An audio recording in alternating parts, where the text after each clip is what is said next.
नमस्कार। आज समझेंगे, वो दृष्टांत सुनेंगे जिसमें क्षमा का भाव है। क्षमा करना कितना आवश्यक है मनुष्य के लिए, ये हमें किस तरह से ध्यान देकर समझना चाहिए। आइए देखते हैं। क्षमा करना अत्यंत प्रभावपूर्ण और सबसे अच्छा मार्ग है शांति प्राप्त करने का। चेतना की समाधि अवस्था में मन में वे सभी प्रभाव मिट सकते हैं जो आपके लिए निरर्थक हो चुके होते हैं। एक हद तक ये सभी के साथ ही होता है।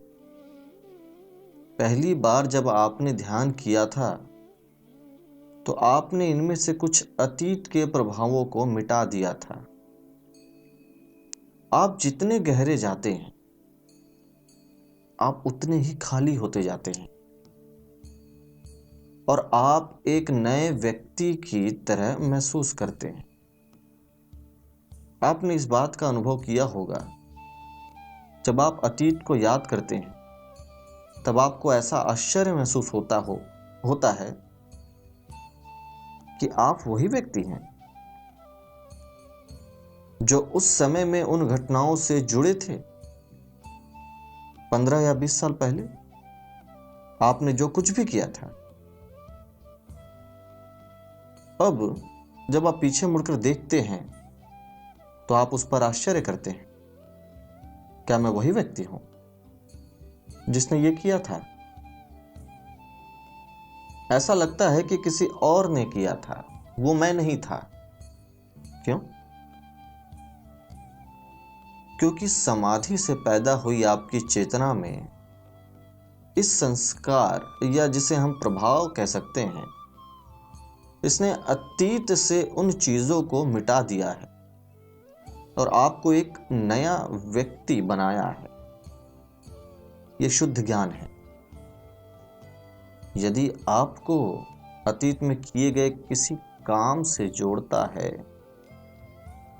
तो उन पर बस आपको हंसी आएगी कि अतीत में मैंने क्या किया, क्योंकि अब आप वही व्यक्ति नहीं हैं। अब आप इसे ऐसे देखते हैं जैसे किसी और ने किया हो। बुद्ध के जीवन की एक कहानी है। बुद्ध एक सभा में थे जब एक व्यवसायी सज्जन उनकी ओर उग्र होकर आए। वो मानते थे कि बुद्ध कुछ गलत कर रहे हैं, क्योंकि बड़ी संख्या में लोग उनका अनुसरण करने को आकर्षित होते हैं। उस समय सभी ध्यान कर रहे थे और लोग शांत और चुप थे। उस व्यवसायी ने देखा था कि उसके बच्चे बुद्ध के साथ रोज बैठकर प्रतिदिन 2 घंटे ध्यान करते हैं। इस पर उसने सोचा, अगर उनके बच्चे इसके बजाय व्यवसाय में लगें तो वे और अधिक धन कमा सकते हैं और वे अधिक धनी बन पाएंगे।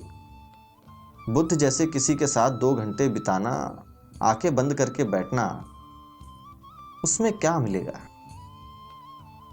इसलिए वो बहुत परेशान हुआ व्यवसायी, और उसने खुद से कहा, मैं बुद्ध को सबक सिखाने जाता हूं।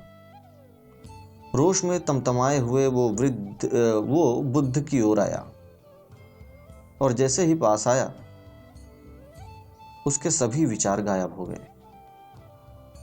लेकिन क्रोध अभी भी था, वो कांप रहा था। उसने बुद्ध की तरफ थूक दिया। बुद्ध बस मुस्कुराए, लेकिन अन्य सभी शिष्य क्रोधित हो गए। वे प्रतिक्रिया नहीं दे सकते थे क्योंकि बुद्ध वहीं थे। हर कोई अपने दांत और मुट्ठी कसे हुए था। वे उससे पूछना चाहते थे कि तुम्हारी हिम्मत कैसे हुई, तुमने ऐसा क्यों किया, पर कुछ कहते नहीं बना। वो आदमी भी वहां अब और नहीं रह सकता था। उसने सोचा कि वो अधिक समय तक रहेगा तो फंस जाएगा, इसलिए वो भाग गया। पर बुद्ध ने कोई प्रतिक्रिया नहीं दी। और कुछ बोले भी नहीं, बस मुस्कुरा दिए।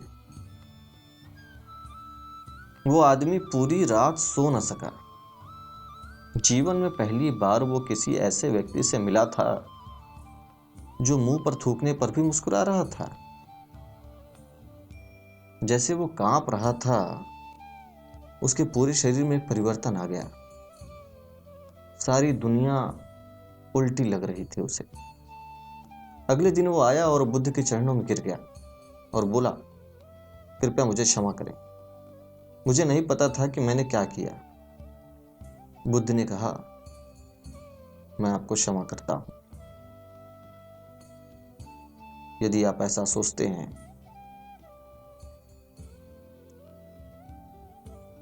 यदि आप क्षमा चाहते हैं, मैं आपको क्षमा नहीं कर सकता। अब शिष्य और भी हैरान हो गए। बुद्ध हमेशा इतने दयालु थे, वो हमेशा सबको माफ करते थे, अब कह रहे हैं कि वो क्षमा नहीं कर सकते। फिर बुद्ध को समझाना पड़ा। उन्होंने कहा, आपने कुछ किया ही नहीं, मैं आपको क्षमा क्यों करूं? आपने क्या गलत किया है? उस व्यक्ति ने कहा, कल मैंने आपके मुंह पर थूका था, मैं वही व्यक्ति हूं। बुद्ध ने कहा, ओह, जिस पर तुमने ये किया वो अब यहां नहीं है। अगर मैं उस व्यक्ति को मिला तो मैं आपको क्षमा करने के लिए कह दूंगा। इस व्यक्ति के लिए जो यहां है, मैं अभी यहां हूं। आपने कुछ गलत नहीं किया है, आपने कभी कुछ गलत नहीं किया है।